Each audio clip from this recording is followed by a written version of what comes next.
Hey there, and welcome back to Utility Sports. And today we are going to be talking about the winners and losers from the NBA trade deadline. There was a lot of things that happened today, and some of them were very, very shocking. Some we could have seen coming. So we're going to go kind of one by one. Who are the winners and losers of it? We're going to look at each individual deal and kind of talk about that in a way. So the first trade I want to get to is the Victor Oladipo being acquired by the Miami Heat in exchange for Kelly Olynyk, Avery Bradley, and a pick swap. I think for the Miami Heat, this is a very low risk move. Ultimately, you're getting a former All Star in this deal. Kelly Olynyk really doesn't mean anything to this team.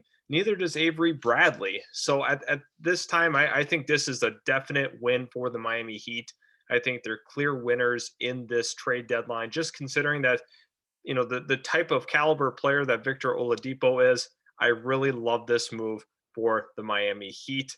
The next trade I want to talk about is the Dallas Mavericks acquiring JJ Redick, Nico Melli in exchange for James Johnson and Wesley Wundu plus cash and a second round draft choice. Once again, I think the Mavericks are really, really big winners in this, just considering that they get a lot of shooting here. Nico Melli can stretch the floor for them as well, but the main piece in this is getting JJ Redick.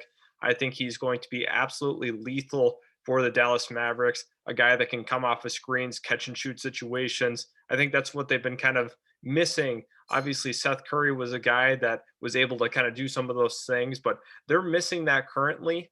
Obviously, they moved Seth Curry to the Philadelphia 76ers, but they get JJ Redick back. I thought it was very possible that the New Orleans Pelicans were going to actually have to buy out JJ Redick. So now, kind of looking at it, I think the Mavericks are huge winners in this. They get quite a bit of shooting in this deal. I don't think James Johnson was ultimately a factor for them, and neither was Awundu. So they didn't really lose much. They gave up only cash and a pick on top of those two players that I had named.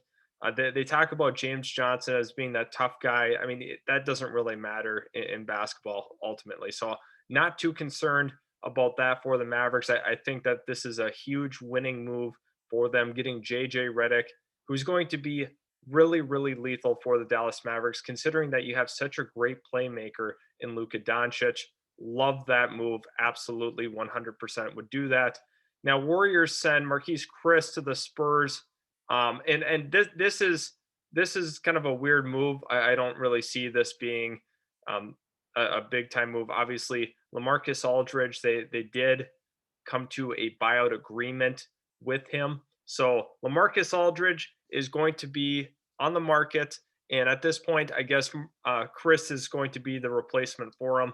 I don't absolutely love that, but uh, it's just for both teams, it's not a huge factor. Obviously, I mean, maybe the Spurs feel they can unlock Chris, and then the Warriors obviously get a prospect back in that or the rights to this prospect, Lelane. And looking at the Chicago Bulls, they acquired Daniel Tice for Mo Wagner. And once again, I think maybe Brad Stevens feels that he can get the most out of Mo Wagner. Daniel Tice is going to be that tough center for the Chicago Bulls. The Bulls are trying to go into win now mode. I think the Celtics kind of do this for the perspective of getting a younger player, maybe one they see possibly with more upside. I'm not exactly sure. If I were the Celtics, I don't know if I would have done this. I don't. I think maybe the Bulls might be a slight winner in this deal individually. The Hornets acquire Brad Wanamaker from the Warriors for just in exchange for cash. I think the Hornets are in a way considered losers this deadline just because I don't think they really put themselves out there and tried to compete. Obviously, they're right in the thick of the playoff hunt. No LaMelo Ball, so I think that should trigger an action on their own where they should be, actively looking for a nice point guard. Ricky Rubio was potentially on the market in a trade package with the Minnesota Timberwolves, but nothing ever materialized for Ricky Rubio in the trade market. I'm kind of shocked that a deal didn't get done somewhere, and whether it be the Hornets, whether it be anywhere, but he did not ultimately get moved. This is the one I'm going to talk a little more about. The Clippers get Rajon Rondo for Lou Williams picks and cash. I'm very shocked that these two players ultimately got swapped for each other. And I'm really shocked that the LA Clippers ended up giving up 2 second-round picks in addition to it. To me, that doesn't make a lot of sense for them to go out and do it. But Lou Williams is that ultimate bench scorer, one of the one of the most prolific bench scorers of all time, and we are just one season removed from him being a very very effective player. This season, his scoring has gone down quite a bit. I think he's only averaging about 12 points per game, but we've seen in the last couple of years he can average 18, 19 points a game. That's kind of where he was. However, just declining play this year. He didn't have his bench partner in Montrezl Harrell, which I think that does have an effect on how he's played this year, the effectiveness of his pick and roll. Obviously, he got so many great looks off of that, considering uh, Montrezl Harrell's ability to really run to the rack and finish consistently. So, I mean, at the same time, they are getting Rondo, one of the best playmakers still to this day in the NBA. He is a very good defender still at his age and everything. Definitely a gritty point guard. I think that the Clippers are doing this move obviously to take a little pressure off of PG and Kawhi for some of that playmaking. Obviously, Rondo is a phenomenal playoff talent as well. Good leader in the locker room potentially for this Clipper team. And once again, this is going to be some more grit. This LA Clippers team is all about the grit. They have the Marcus Morrises of the world as well on this team. A lot of tough guys in this locker room. Patrick Beverly as well, Serge Ibaka. I absolutely love the grit of the team, but I think that this is kind of a wash for me. I don't think there's a clear winner in this. I think the Hawks did an okay job. I don't know where Lou Williams really fits into this team. I'm a little perplexed by it, but I mean maybe they feel like they can re-sign him. But I think more than anything it was about the draft selections.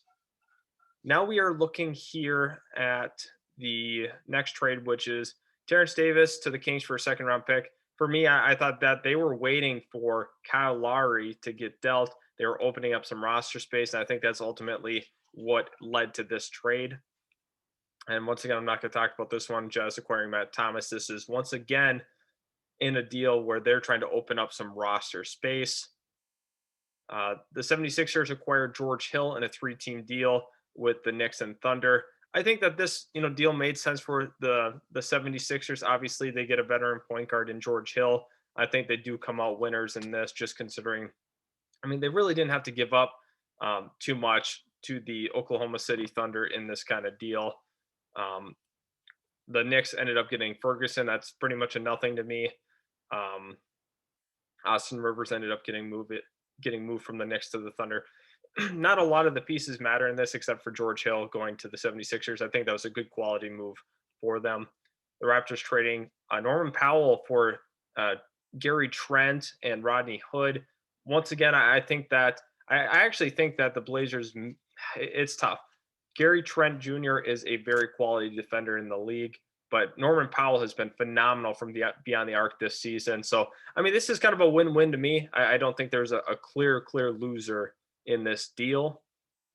Uh, Bielitsa goes to the Heat in exchange for Harkless and Silva. Once again, I don't think this is a very, very big impact move. At the same time, I mean, I think the Heat do get better with this deal. Now, here's some of the big ones. Aaron Gordon ended up getting traded for Gary Harris and RJ Hampton and a draft selection. So I like this move for the Denver Nuggets. They really didn't have to give up much. I don't have a very high opinion of RJ Hampton himself. Gary Harris, he doesn't really fit into that rotation. And the Magic obviously get some draft assets in that. And two guys. I mean, RJ Hampton's a guy they're going to have to bank off of potential. I don't think he's going to be a great player, but at the time you had to move him.